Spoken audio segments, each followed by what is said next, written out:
guys, I am Athalia and welcome back to our segment Good Morning CDO, where we help you live smarter and save better today. Today we are talking about a topic that affects all of us, how to save money here in the Philippines. Whether you're a student, employee, or entrepreneur, these practical tips will help you keep more pesos in your pocket. So let's get started. So first up, daily expenses. It's easy to lose track of where your money goes, right? Here's a simple fix. Track your spending. Apps like GCash and Management can help you monitor every peso you spend. So this is real. So if you don't have bank account or any bank statement, mga banks, yun nga, GCash is the best option din talaga. And like mga Maya, mga GoTime, ganyan. So that's the alternate for bank accounts. So para ma-monitor mo yung mga mga money mo, ganyan. So you need to install those apps. So another tip, prioritize needs over wants. Instead of buying that fancy coffee every day, why not brew your own at home? Small changes can lead to big savings. So yes, this tip, naano ako dito, na parang natamaan ako dito kasi I'm a coffee person. So parang napaprioritize ko na yung pagko-coffee ko every day. Not every day naman, but kapag lalabas talaga ako with my friends, talagang coffee talaga kami. And guys, mind you guys, coffee is very fancy. Like, hindi lang siya 89, ganyan. But may coffees din na mga 100 plus. So yun nga, why not brew na lang at your home? But I know it's ano naman, maganda naman mag-coffee sa labas with your friends, hang out, and mga small talk, ganyan, deep talks. But yeah, if you're a practical person, then you should prioritize needs over your wants. Next, let's talk about groceries. Here are some hacks to save. So buy in bulk from stores.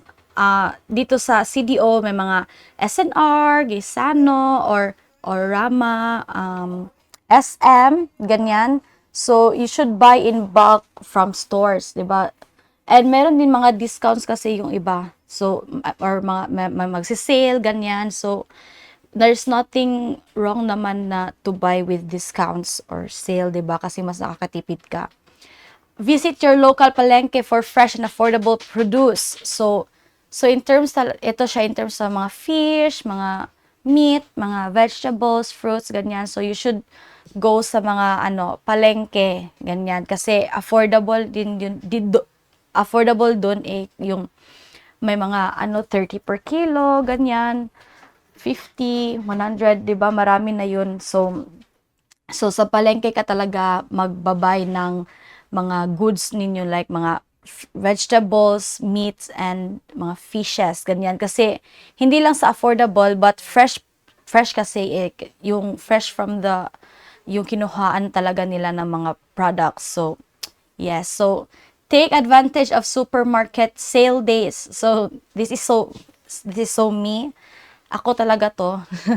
Pag may nagsisale talaga, hindi, it doesn't mean na may nag-sale, kukunin mo lahat. Yung lang din naman yung mga priorities, 'di ba? Yung mga need mo lang sa bahay, kagaya ng mga food, mga mga dishwashing liquids, yung pang laundry, ganyan. Yun yung mo unahin kahit naka-sale pa yan siya. And a little planning goes a long way when it comes to your food budget. So you should have your planning about sa food budget. Yung pinaplan mo kung ilang kilo ba bibilin mo, what is our need for this week, or if monthly grocery ka, what's your need for this month, ganyan. So you should do a little planning naman. If lang yung budget mo, let's say 10k, ganyan. So you should jot it down jot it down to para makita mo, may checklist ka na para hindi ka pag nasa grocery store ka na, hindi ka na mag pick lang ng ganyan kasi may lista ka na. So, next, I want to slash your electricity bill. Here are some quick tips. So, this is about the cutting utility bills. So, use energy efficient appliances. So may mga ganyan na yung mga sa ref, ganyan sa TV, mga electric fan, ganyan. May energy efficient appliances na ngayon. So, mas if yun yung mga kinukuha ninyo for your appliances at home. Unplug devices when you're not using them. So, yun, pag may hindi kayo ginagamit na mga appliances or kahit charger, ganyan, kasi charger, yung pag-charge kasi is, nagko-consume din yun ng electricity, 'di ba? So, dagdag na siya sa bill. So, you need to unplug them when you're not using them. Ganyan, para hindi tataas yung bill ninyo. And if your electric provider offers it, switch to an off-peak plan to save on power during non-busy hours. So, yeah, this is also pag nag-offer yung electricity provider ninyo. And then, simple habits like this can lower your monthly cost significantly. So, like me, mag-aircon talaga. Nag-aircon talaga kami dito. But, yung time na parang sakit na sa bulsa yung money na pinapalabas ko. So, sabi ko sa kapatid ko nga, hindi na muna mag-aircon. So, electric fan na lang muna tayo ngayon. But, if not necessary talaga, okay naman talaga hindi mag-aircon. So, tiis-tiis na lang muna tayo, guys. So, next is transportation costs can add up quickly. Save money by choosing public transport like jeepneys, tricycles, or PUVs. For longer trips, use ride-sharing apps, but watch out for promo codes. If you're traveling short distances, biking is both economical and healthy. So, yes, dito sa transportation natin, transportation cost, talagang matututo ka dito kasi may jeepneys, ganyan. But, if you're in a rush talaga, you can, may mga apps na ngayon sa mga motor, di ba? May mga Angkas, may mga Joyride, may mga Move It, ganyan. So, yun yung way na maka-save ka ng money. So, ako nga kahit nag-grab ako yung grab car, talagang nilulok ko yung mga vouchers or mga what you call this, mga promo codes, ganyan, para males yung babayaran ko sa kanila, kahit yung mga angkas, ganyan. Kasi may angkas din naman nga 60, ganyan. Kaya nagwa-watch talaga ako sa mga promo codes nila para konti na lang yung babayaran natin.